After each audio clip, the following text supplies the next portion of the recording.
Olá! No vídeo de hoje nós vamos corrigir as questões 6 a 20 do caderno azul do Enem de 2023. Então, bora lá! Vamos começar então com a questão 6, que tem o seguinte texto. A sessão do Comitê Olímpico Internacional, COI, aprovou uma mudança histórica inédita no lema para expressar valores e a excelência do esporte. Então, houve aí a alteração para ressaltar a solidariedade e incluir a palavra juntos. Então, o lema passou a ser mais rápido, mais alto, mais forte, juntos. Então, aqui nós vamos gravar que essa alteração ocorreu para expressar os valores e a excelência do esporte. E que essa alteração incluiu ali a palavra juntos ao lema original, justamente aí para expressar esses valores esportivos. Então, tendo isso em mente, vamos à questão. De acordo com o texto, a alteração do lema olímpico teve como objetivo a unificação do lema anterior ao atual, aproximação entre o lema olímpico e o COI, junção do lema olímpico com os princípios esportivos, associação entre o lema olímpico e a cooperatividade, vinculação entre o lema olímpico e os eventos atléticos. Bom, aqui nós vamos focar no que a questão pede, que é o objetivo da alteração do lema olímpico. Então, aí vamos ter em mente o que nós frisamos, que é expressar os valores através da palavra juntos, os valores esportivos. Então, não é a questão A, porque não há aí uma unificação de um lema anterior ao lema atual. Não existe isso, que há a modificação do lema anterior e aí transformou-se no lema atual, que é praticamente o mesmo, só incluiu ali a palavra juntos. Então, é uma modificação e não unificação de dois lemas diferentes.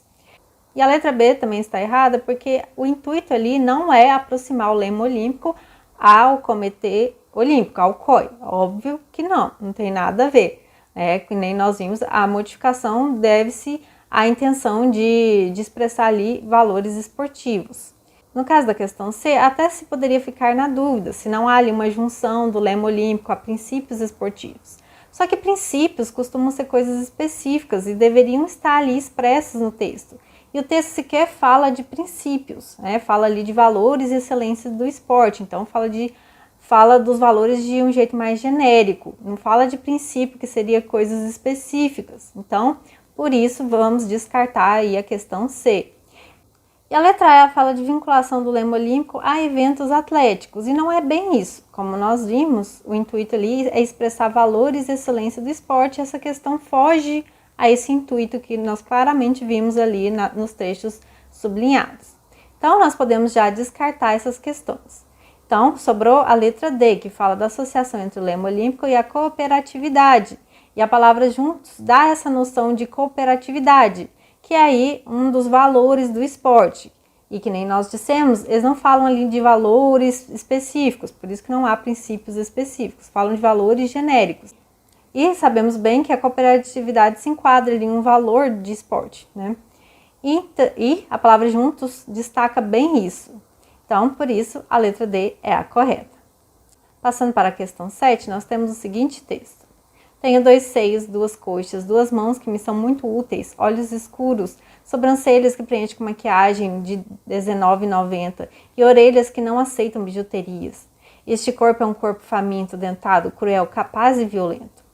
E aqui nós vamos destacar sobretudo essa parte inicial aí, que ela descreve, partes femininas do corpo dela, seios, sobrancelhas, faz a menção de maquiagem, faz menção aí que as suas orelhas não aceitam bijuterias. Então, ela faz ali um paralelo entre o que se espera de uma mulher, ali padrões de beleza impostos à mulher, e ela deixa claro ali que ela não alcança esses padrões de beleza.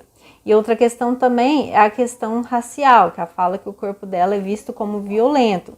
E mais embaixo ela reforça isso, fala da escravidão, fala que na época os corpos eram trazidos com seus dedos contados, seus calcanhares prontos, ou seja, faz remissão aí a essa época horrível em que os negros eram vistos como objetos. Então existem 2 coisas aí, ela remete ao padrão de beleza feminino e ela também fala aí da violência, da escravidão, tudo ali também expresso no corpo dela, que até hoje, atualmente, existe ali esses preconceitos e tudo mais. E então, ela traz essas 2 questões aí, e isso é importante ter em mente para responder à questão. Então, vamos à pergunta. Nesse texto, os recursos expressivos usados pela narradora revelam as marcas da violência da raça e de gênero na construção da identidade, questionam o pioneirismo do estado do Ceará no enfrentamento à escravidão, reproduzem padrões estéticos em busca da valorização da autoestima feminina, sugerem uma atmosfera onírica alinhada ao desejo de resgate da espiritualidade, mimetizam na paisagem os corpos transformados pela violência da escravidão. E aqui nós vamos focar no que pede, qual que é o objetivo dos recursos expressivos usados pela narradora. E os recursos expressivos estão justamente ali nessa descrição que ela faz do corpo dela, tá? Então tenha isso em mente. Então, obviamente não é a questão B. Ela até fala um pouco da escravidão, do estado do Ceará ser ou não ali o pioneiro no enfrentamento, mas isso aí é só plano de fundo, não é o objetivo principal, né, dos recursos expressivos que ela usa. Então, por isso que vamos descartar essa questão. A letra C fala da valorização da autoestima feminina. Também não é. Ela, de certa forma, traz à tona aí essa questão do padrão de beleza feminino, mas para criticá-lo, até porque isso não eleva a autoestima da mulher, pelo contrário, tenta enquadrar a mulher num padrão, que nem é bom para a autoestima no geral. A questão de espiritualidade não é abordada no texto, ou se é abordada de uma maneira muito sutil, que não deve ser levada em consideração aqui, então também não é a letra D. E a letra E fala dos corpos transformados. De fato, ela fala desses corpos, meio que descrevendo ali na época da escravidão e tudo mais, só que é mais um plano de fundo. Não é o objetivo principal do uso dos recursos expressivos. Então, ter em mente aí o objetivo da pergunta. Então, podemos descartar aí essas alternativas. E sobrou então a letra A, que fala das marcas da violência de raça e de gênero na construção da identidade. E é exatamente isso o que os recursos expressivos intencionam aí. Mostrar ali o padrão de beleza feminino que não é alcançado e também, né, os preconceitos com relação aos traços negros, né, que vem aí, né, preconceito esse que vem desde a época da escravidão. Então, a letra A é a alternativa correta. Passando para a questão 8, nós temos o seguinte texto. Uma pequena editora brasileira, a Urutau, né, lançou em Lisboa uma antologia antirracista. E ali, né, os poetas brasileiros, eles queixam-se do desdém com que um grande número de portugueses acolhe o português brasileiro. Segundo esses autores, né, aqui em Portugal, eles dizem que nosso português é errado, que nós não falamos português. Então, aqui nós temos que ter em mente o quê? Que os poetas brasileiros, eles queixam-se, né, do modo com que o português brasileiro é visto em Portugal. Lá eles acreditam que a língua deles que é a correta e a nossa que é errada, ou seja, a língua deles que é o padrão e a nossa não segue o padrão da língua deles, tá? Então, tem isso em mente. Tendo isso em mente, vamos à pergunta. O texto tematiza o preconceito em relação ao português brasileiro. Com base no trecho citado pelo autor, infere-se que esse preconceito se deve à dificuldade de consolidação da literatura brasileira em outros países, aos diferentes graus de instrução formal entre os falantes de língua portuguesa, à existência de uma língua ideal que alguns falantes lusitanos creem ser falada em Portugal, ao intercâmbio cultural que ocorre entre os povos dos diferentes países de língua portuguesa, à distância territorial entre os falantes portugueses que vivem em Portugal e no Brasil. E aqui nós temos que ter em mente o que se pede. O preconceito ao qual se fala, né, ao qual os poetas brasileiros se referem, né, deve-se ao quê? Qual que é a causa do preconceito? Tem isso em mente, a causa do preconceito. Então, a letra A está errada porque ali fala o quê? De dificuldade de consolidar a literatura brasileira lá em Portugal. Isso poderia, né, o texto não chega a falar exatamente disso, mas se há essa dificuldade, ela é a consequência do preconceito, não a causa, e nós queremos a causa. A letra B, ela fala de diferentes graus de instrução dos falantes da língua portuguesa. E não está correto isso. Essa questão dos graus de instrução sequer foi trazida ao texto. A letra D fala do intercâmbio cultural entre diferentes povos. E essa questão, obviamente, está errada, até porque nem tem lógica. Se existe um intercâmbio cultural legal entre diferentes povos, isso ajuda a minar o preconceito e não a fomentar o preconceito. Então, jamais vai ser a causa de preconceito aí. E a questão também está errada porque fala de distância. A distância entre Portugal e Brasil não tem nada a ver com o preconceito que eles têm para com a língua falada aqui. Tá? Então, podemos descartar essas questões. Sobra, então, a letra C, né, que fala que o motivo desse preconceito, né, segundo esses poetas brasileiros, deve-se à existência de uma língua ideal que os falantes de Portugal creem que seja a deles. E é exatamente isso, eles acreditam que a língua deles é um padrão a ser seguido e que, por isso, o nosso está errado, porque a gente não segue, né, o que eles acham que é o padrão. Então, a letra C é a letra correta. Passando para a questão 9, nós temos o seguinte texto. Na Idade Média, as notícias se propagavam com surpreendente eficácia. O tempo podia se acelerar dependendo do interesse da notícia. As ordens mendicantes tinham um papel importante na disseminação de informações, assim como os jograis, os peregrinos e os vagabundos. Então aqui nós temos que ter em mente que, mesmo na Idade Média, sem os recursos tecnológicos e tudo mais, as notícias se propagavam de forma eficaz. E quanto maior o interesse, mais rápido ela se propagava. E todo mundo ajudava na propagação de notícias, desde o clero ali, que fazia com que essa notícia fosse propagada por meios oficiais, até os meios informais, por meio de qualquer tipo de pessoas, né? Desde os mais letrados aos menos letrados, dos mais ricos aos menos ricos e por aí vai. Então, tendo isso em mente, vamos à pergunta. A propagação sistemática de informações é um fenômeno recorrente na história e no desenvolvimento das sociedades. No texto, a eficácia dessa propagação está diretamente relacionada à velocidade de circulação das notícias, nível de letramento da população marginalizada, poder de censura por parte dos serviços públicos, legitimidade da voz dos representantes da nobreza, diversidade dos meios disponíveis em uma época histórica. Bom, e aqui nós vamos ter em mente a pergunta, né? A que se deve a eficácia da propagação das notícias na Idade Média? Bom, tendo isso em mente, nós podemos descartar a letra A, porque fala que isso se deve à velocidade da circulação das notícias, mas essa questão aí não está dizendo nada com nada. A que se deve a velocidade, né, da circulação das notícias?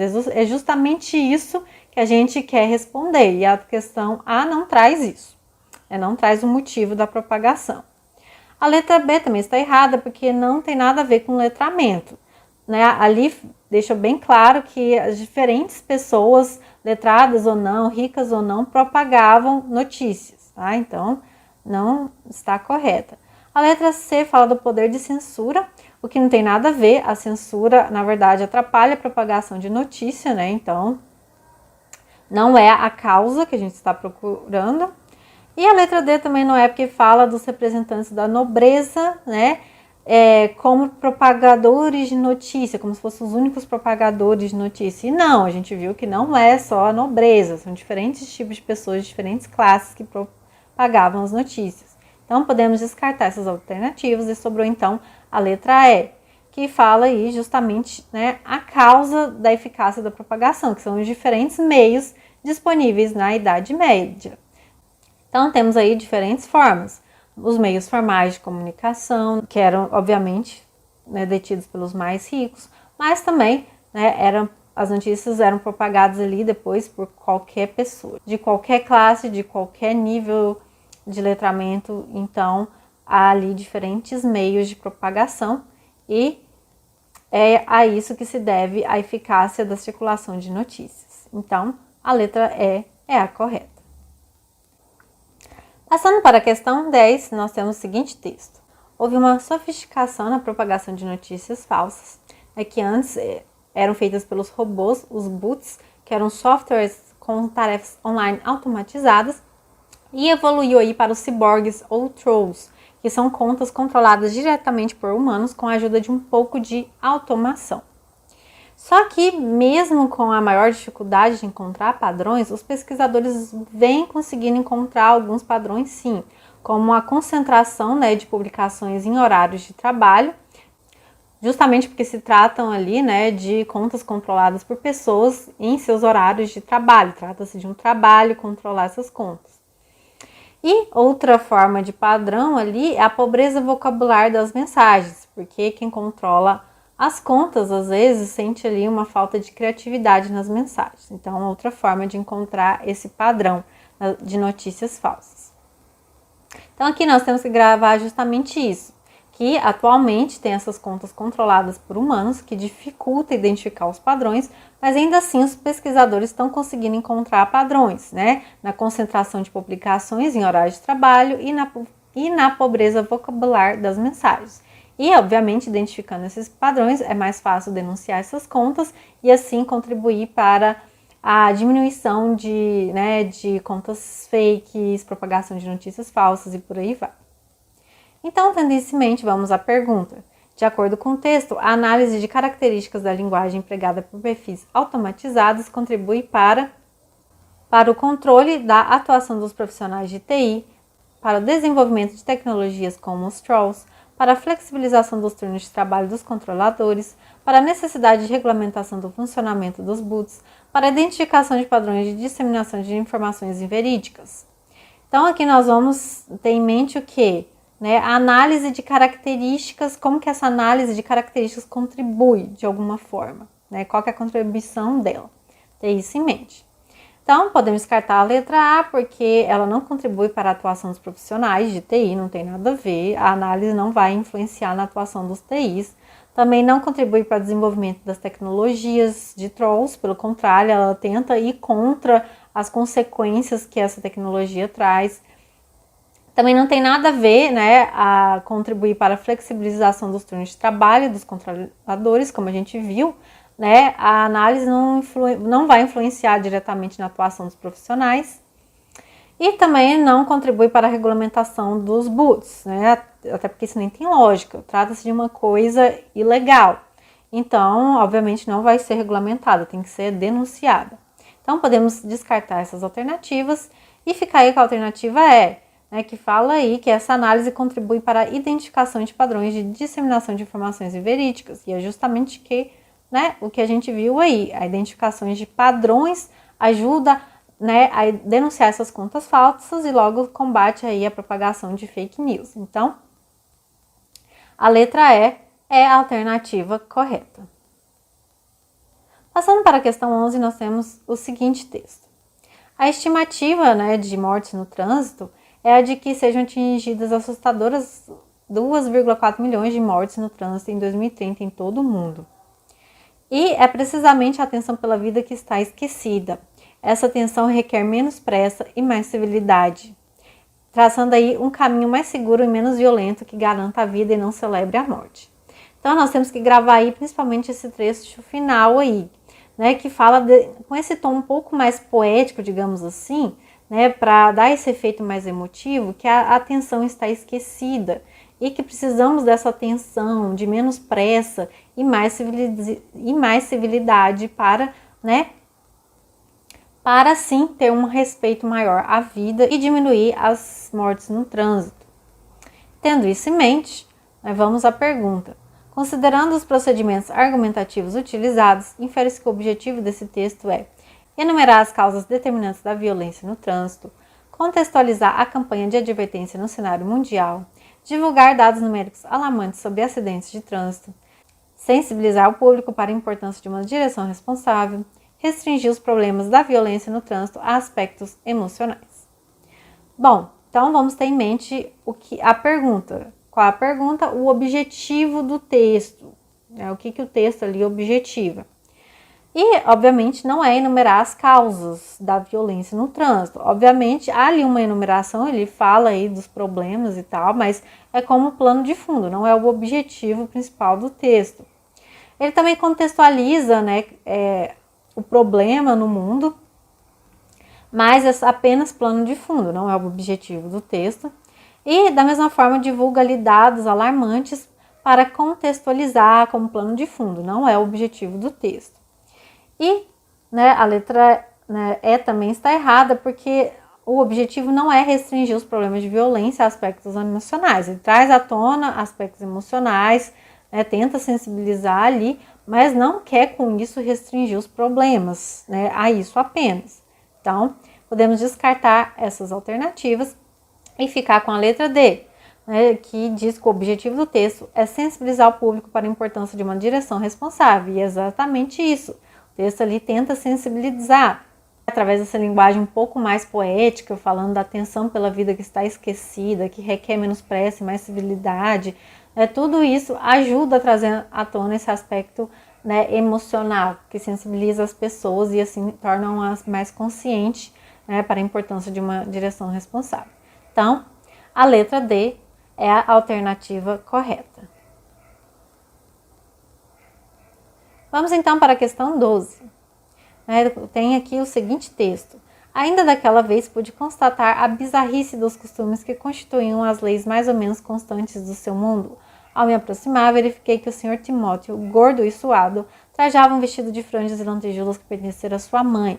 Um corpete descia-lhe excessivamente justo na cintura e rebentava através da costura um pouco de carne aprisionada, esgarçando a fazenda e tornando o prazer de vestir-se daquele modo uma autêntica espécie de suplício.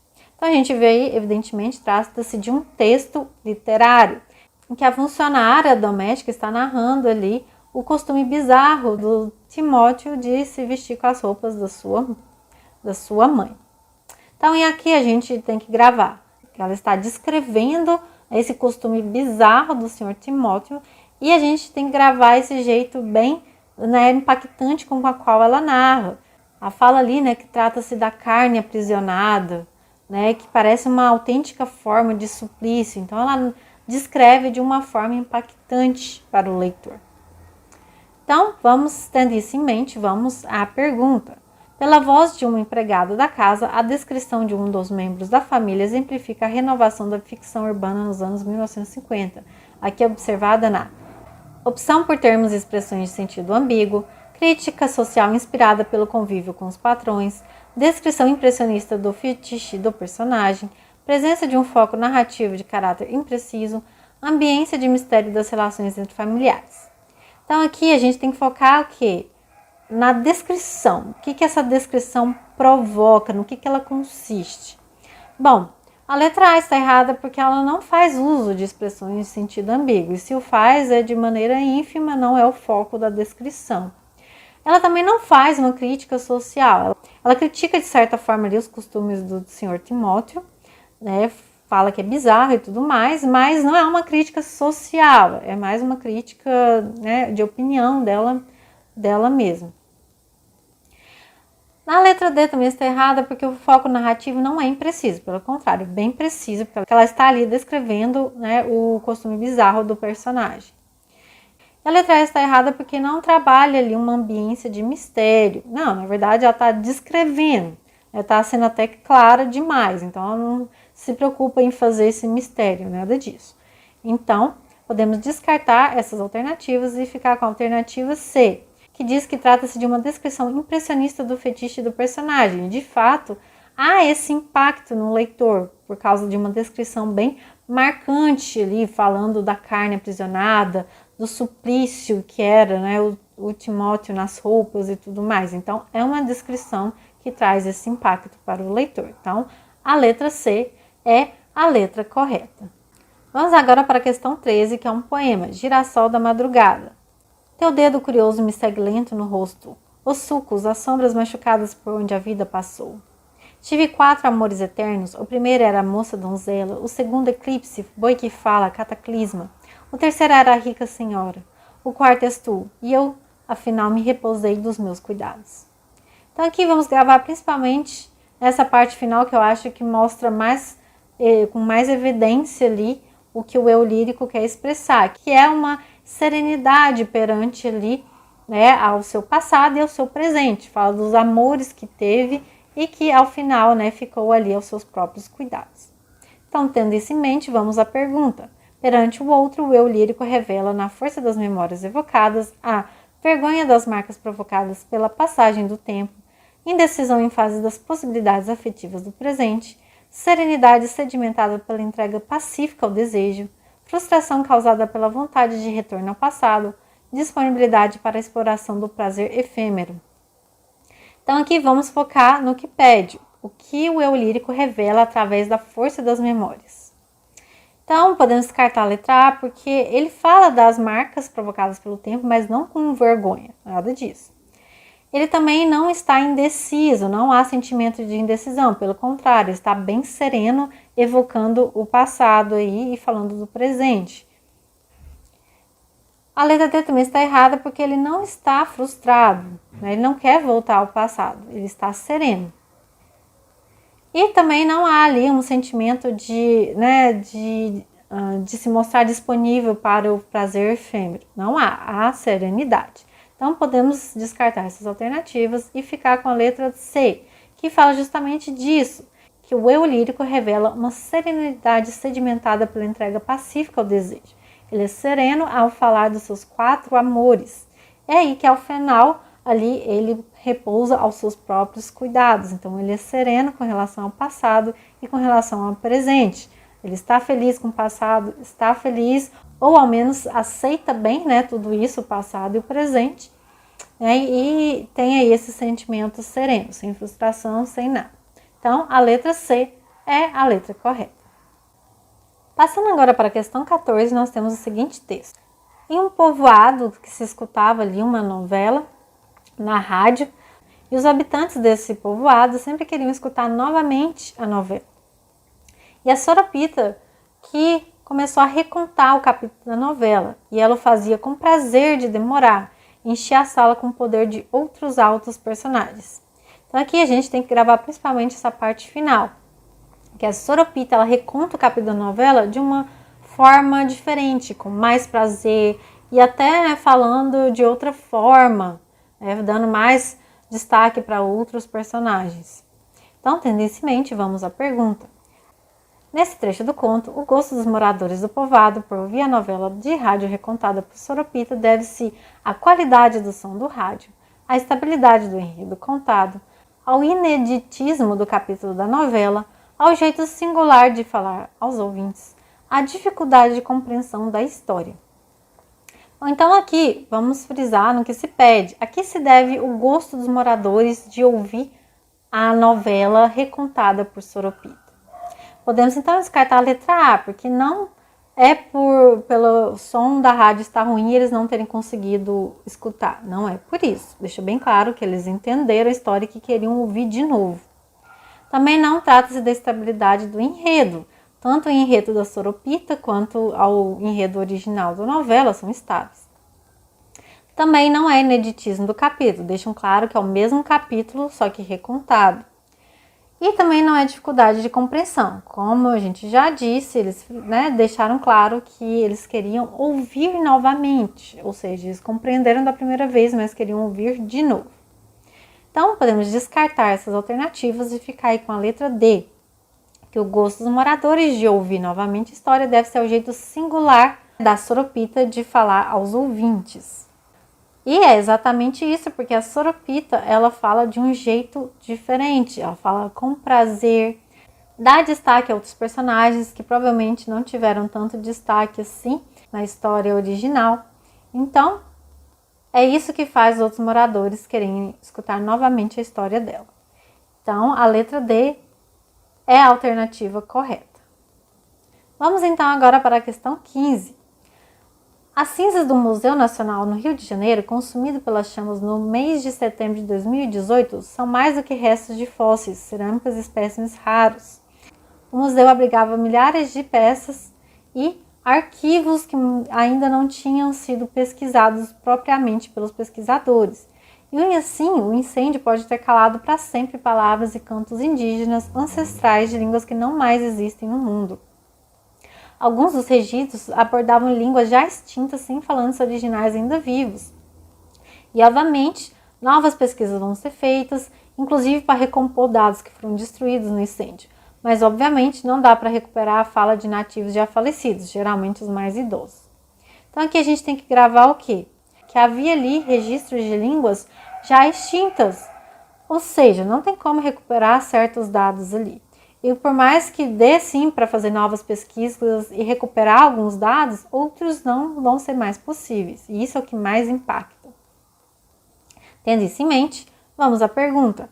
A perda dos registros linguísticos no incêndio do Museu Nacional tem impacto potencializado, uma vez que exige a retomada das pesquisas por especialistas de diferentes áreas, representa danos irreparáveis à memória e identidade nacionais, impossibilita o surgimento de novas pesquisas na área, resulta na extinção da cultura de povos originários, inviabiliza o estudo da língua do povo ticuna. Então aqui vamos ao foco da pergunta. Por que o impacto é potencializado? Por que a consequência do incêndio é ainda mais grave? Por quê? Bom, não é a letra A, porque a exigência de novas pesquisas não é o mais grave. Se dá para fazer novas pesquisas, recuperar dados, até melhor, é menos pior do que se nem tiver como recuperar esses dados. Também não é a letra C, porque o incêndio não impossibilita o surgimento de novas pesquisas, impossibilita apenas estudar o que foi destruído e que não tem como recuperar.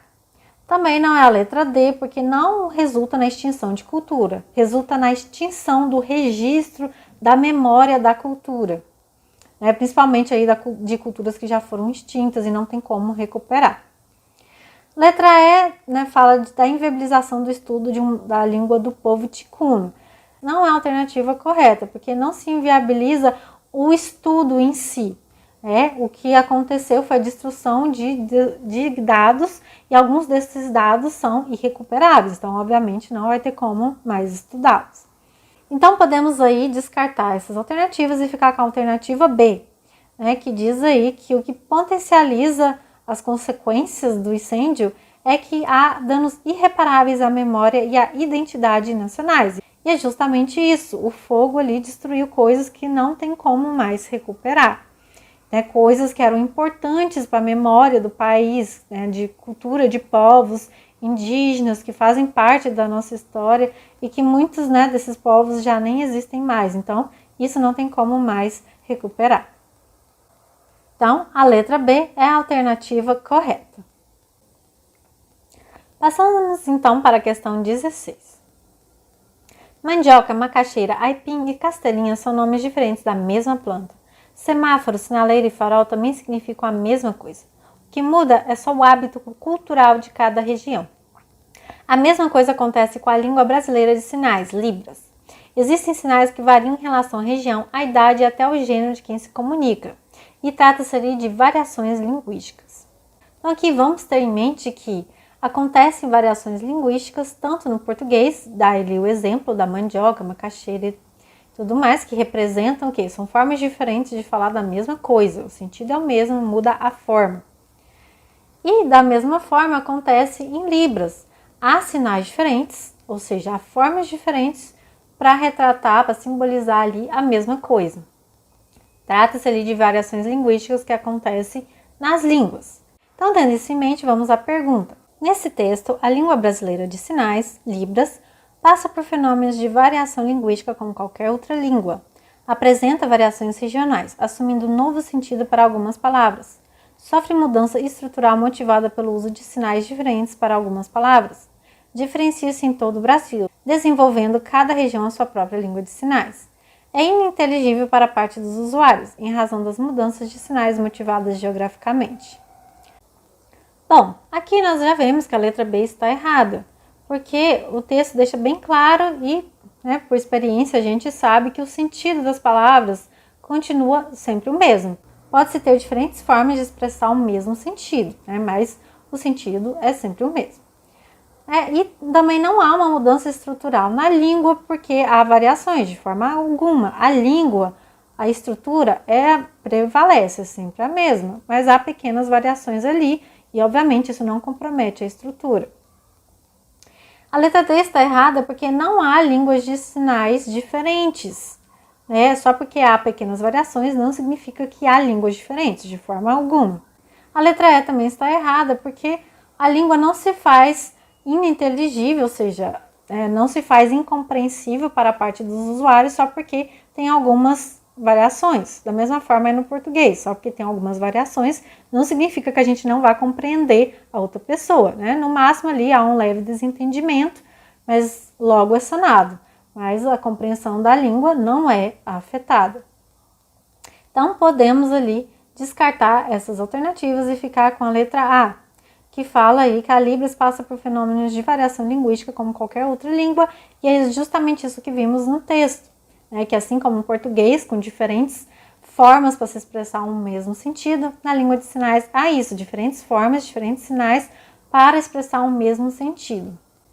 Então, a letra A é a alternativa correta. Passamos então para a questão 17. A revista da Cultura reformulou seu visual. Agora escrito Cultura, com 2 colchetes voltados para fora. E não é por acaso, são sinais abertos, receptivos, propícios à circulação de ideias. Então, aqui nós temos que gravar o quê? O visual da revista mudou e agora é escrito aí com colchetes para fora e dá essa ideia o quê? De receptividade, à circulação de ideias. Então, tendo isso em mente, vamos à pergunta. O uso não padrão dos colchetes para nomear a revista atribui-lhes uma nova função e está correlacionado ao perfil de público-alvo constituído por leitores exigentes e especializados em leitura acadêmica, ao propósito do editor, chamando a atenção para o rigor normativo nos textos da revista, exclusividade na seleção temática direcionada para a área das ciências humanas, identidade da revista voltada para a recepção e a promoção de ideias circulantes em livros, padrão editorial dos artigos organizados em torno de uma proposta de design inovador. Bom, então aqui vamos focar no que pede. O uso não padrão dos colchetes, os colchetes virados para fora. Tem ideia de quê? Tem a finalidade de quê? Está voltado ao quê? E nós podemos descartar a letra A, que fala que está relacionada aí ao perfil de público-alvo, que são leitores, de acordo com a letra aí, a alternativa aí, exigentes, especializados. Mas não é isso, até porque vai de encontro ao que parece ser ao perfil da revista, Então, se a revista tem esse perfil mais aberto à circulação de ideias, então provavelmente o público-alvo não é exigente assim. De qualquer forma, o texto nem falou exatamente do público-alvo. E a letra B também está errada, porque fala do rigor normativo nos textos da revista. Isso vai contra ao que o texto fala. O texto fala que a revista tem esse perfil de ser mais propenso à circulação de ideias. Então, vai contra esse rigor. A letra C também está errada, porque fala de exclusividade na seleção temática, o que vai contra também a ideia de estar aberto à circulação de ideias. Então, essa ideia de exclusivo vai contra a abertura à circulação de ideias. E a letra E está errada porque fala de padrão editorial dos artigos, e que vai contra também a ideia de estar aberto à circulação de ideias. Então, podemos descartar essas alternativas e ficar com a alternativa D, que destaca aí a importância dessa repaginação visual para a identidade da revista, que é voltada para a recepção e a promoção de ideias circulantes em livros. E é isso que o texto fala, que houve essa reprogramação visual para ver essa maior identificação aí com que a revista é, aberta aí à propagação de ideias. Então, a letra D é a correta. Vamos agora à questão 18. Nós temos aí 2 poemas, um que retrata uma época um pouco mais antiga, que ainda tinham bancas, em que o foco das informações estavam nas bancas de revista e tudo mais, e outra mais moderna, que foca mais nas informações propagadas no meio virtual mesmo. Então, no primeiro, nós temos: o sol nas bancas de revista me enche de alegria e preguiça. Quem lê tanta notícia? Eu vou por entre fotos e nomes, os olhos cheios de cores, o peito cheio de amores vãos. Eu vou. No outro poema, da época mais recente, nós temos: agora minha história é um denso algoritmo que vende e venda a vendedores reais. Neurônios meus ganharam um novo outro ritmo. E mais, e mais, e mais, e mais. Então, aqui nós temos que absorver o quê? Tanto num quanto no outro poema, o autor está mostrando que a percepção ali do eu lírico frente a essas notícias. Na época mais antiga, eram as bancas de revistas com aquele bando de fotos e páginas e escritos, enchiam os olhos das pessoas. E já nessa época mais atual, é o algoritmo acelerado ali dos meios virtuais, que leva as pessoas para um ritmo ainda mais acelerado. Então, tendo isso em mente, vamos à pergunta. Embora oriundas de momentos históricos diferentes, essas letras de canção têm em comum a referência às cores como elemento de crítica a hábitos contemporâneos, percepção da profusão de informações geradas pela tecnologia, contraposição entre os vícios e as virtudes da vida moderna, busca constante pela liberdade de expressão individual, crítica à finalidade comercial das notícias. Bom, aqui vamos ter em mente o quê? Qual que é o ponto em comum dessas letras? Bom, não é a alternativa A, porque fala aí que a referência às cores é uma crítica a hábitos contemporâneos. A referência às cores, na verdade, né, é uma forma de mostrar a percepção das pessoas com relação às notícias. Isso, né, no caso de revista, mas na época das bancas de revistas, né? Então vinha aquele bando de fotos, nomes aí que enchia os olhos das pessoas. É mais para mostrar essa percepção. E a letra C também está errada, porque não há ali contraposição entre vícios e virtudes, né? Não, os textos não fazem isso, não é o foco dos textos. E também não há uma busca pela liberdade de expressão, não é o foco dos textos também. E com relação à crítica à finalidade comercial das notícias, até poderia se gerar uma dúvida com relação a isso, mas não há ali uma crítica a esse aspecto comercial das notícias. Na verdade, esse aspecto comercial nem é trazido à tona, ou se é trazido, não é o principal ali. O que a gente tem ali, principalmente o que tem em comum ali, é mostrar a percepção das pessoas frente a essa onda de notícias, seja naquela época mais antiga, seja agora. Então, podemos descartar essas alternativas e ficar aí com a alternativa B, que fala justamente isso, que ambos os textos trabalham essa percepção da profusão de informações gerada pela tecnologia, ou seja, a percepção das pessoas com relação a essas notícias. Na época das bancas de revistas, aquele bando de revista, bando de jornal bombardeando a gente de coisas. E agora é o que? É o algoritmo acelerado, né? Tudo ainda mais acelerado no meio virtual, que deixa todo mundo ainda mais acelerado também. Então, a letra B é a alternativa correta. E vamos agora para a questão 19. O texto começa ali com uma citação, que fala que os negros são mortos por qualquer coisa, né? Se é negro, então pode morrer e tudo mais. E, posteriormente, o texto fala ali do educador social Batikun, que, por meio da arte, ele ajuda a integrar, né, pessoas negras através de batalhas de rimas, slams, saraus com temáticas que discutem os problemas sociais, principalmente a questão da violência. E aí o texto traz informações para mostrar o quanto, né, é preocupante essa questão da violência com relação à população negra. Em 2019, os negros representavam 77% das vítimas de homicídio, quase 30 assassinatos por 100 mil habitantes, a maioria deles jovens. Diante disso, né, nós vemos uma justificativa para o porquê desse movimento de resistência estar crescendo no Brasil. Então, nós temos que gravar o que aí? Que através da arte, né, através de rimas, batalhas de rimas, slams e tudo mais, traz à tona aí essas temáticas com relação aos problemas sociais, principalmente aí a questão da violência. E esses dados aí só reforçam o tanto que essa questão da violência é preocupante e que isso justifica o movimento de resistência estar crescendo. Então, tendo isso em mente, vamos à pergunta. O uso de citação e de dados estatísticos nesse texto tem o objetivo de ressaltar a importância da poesia para denunciar a morte de negros, que cresce a cada dia, destacar o crescimento exponencial da temática do preconceito na produção literária no Brasil, demonstrar o incremento no quantitativo de expressões artísticas na discussão de problemas sociais, evidenciar argumentos que reforçam a ideia de que os negros são vítimas em potencial da violência, salientar o aumento da participação de jovens nos movimentos de resistência na área da cultura. Então aqui vamos destacar o foco da pergunta, que é o quê? Qual é o objetivo do uso de citação e de dados estatísticos no texto? Não é o objetivo do texto, é o objetivo do uso de citação e dados estatísticos. Isso é importante ter em mente, tá? Então, nós podemos descartar a letra A, porque fala da importância da poesia, né? E não, os dados, a citação não são usadas ali para destacar a importância da poesia. Também não são usados para destacar o crescimento exponencial da temática do preconceito, né?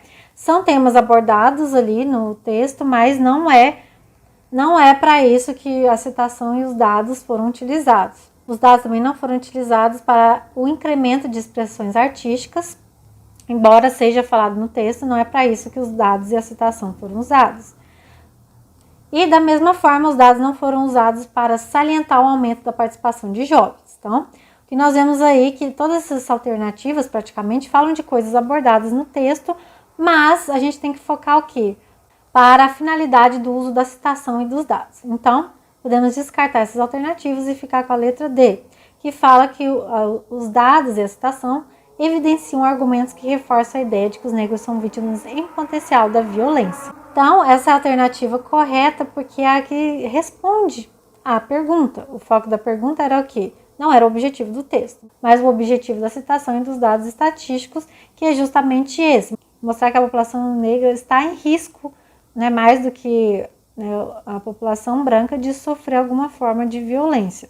E a partir disso justifica ali o movimento de resistência e tudo mais, né? Mas, lembrando, o foco ali é o objetivo da citação e os dados estatísticos. Então, é por isso que a letra D é a alternativa correta. Vamos agora então para a questão 20 com o seguinte texto. Como humanos, a linguagem é o mundo que habitamos. Basta tentar imaginar um mundo em que não podemos usar as palavras para dizer de nós e dos outros para compreender o que isso significa. Ou um mundo em que aquilo que você diz não é entendido pelo outro e o que o outro diz não é entendido por você. A linguagem serviu e ainda serve para manter privilégios de grupos de poder e deixar todos os outros de fora. A maior parte da população foi submetida à violência de propositalmente ser impedida de compreender a linguagem daqueles que determinam seus destinos. Então, a maioria da população não consegue compreender esse tipo de linguagem. Então, assim, acaba que os grupos de poder detêm ainda mais poder sobre os demais através da linguagem. Então, aqui nós temos que destacar o quê? A crítica que o autor faz de que a linguagem serviu e ainda serve de instrumento para manter o poder de um grupo sobre outros grupos, e que uma forma de fazer isso é impedir que esses outros grupos compreendam a linguagem, por meio ali de obstáculos específicos, como a linguagem de juízes, promotores, médicos, que tem termos específicos que a maioria da população não vai entender. Então, tendo isso em mente, vamos à pergunta. Nesse texto, a estratégia utilizada para convencer o leitor de que uma grande parcela da população não compreende a linguagem daqueles que detêm o poder foi revelar a origem religiosa da linguagem, questionar o temor sobre o futuro da linguagem, descrever a relação entre sociedade e linguagem, apresentar as consequências do esfacelamento da linguagem, criticar o obstáculo promovido pelos usos especializados da linguagem. Então, aqui vamos focar no que se pede. Qual foi a estratégia usada para convencer o leitor de que a língua é um instrumento ali de poder, de uns grupos que detêm um poder perante os demais? Então, podemos descartar a letra A, que fala aí da origem religiosa da linguagem. O texto até fala um pouco da relação entre linguagem e religião, mas é apenas como contexto, como plano de fundo para construir ali o argumento, não é a estratégia principal. Também podemos descartar a letra B, que fala de questionar o temor sobre o futuro da linguagem. Na verdade, o texto nem fala disso, até porque a linguagem não está em risco de forma alguma. A linguagem sempre vai existir. Também podemos descartar a letra C, que fala da relação de sociedade e linguagem. De fato, o texto faz essa relação, mas é apenas como plano de fundo para construir o argumento, mas não é a estratégia principal. E a letra D também podemos descartar, porque fala das consequências do esfacelamento da linguagem, o que nem é abordado no texto, até porque não existe destruição da linguagem. A linguagem não está sendo destruída e provavelmente nunca será, porque a linguagem é inerente ao ser humano. Então, podemos descartar essas alternativas e ficar com a alternativa E, que fala que a estratégia usada pelo autor é criticar o obstáculo promovido pelos usos especializados da linguagem. E, de fato, ele faz isso, quando ele diz que a linguagem serve para manter privilégios de grupos de poder, e ele cita aí exemplos de advogados, juízes, promotores, médicos que usam termos específicos que a maioria da população não vai compreender. Então, é criticando esses obstáculos que o autor procura convencer o leitor de que a linguagem é um instrumento de poder. Então, a letra E é a alternativa correta. E é isso por hoje, lembrando que nós utilizamos o caderno azul do Enem de 2023. Gostou? Então já deixe seu like, se inscreva no canal e não deixe de conferir nosso material de estudos pelo link na descrição. Até os próximos vídeos. Bons estudos!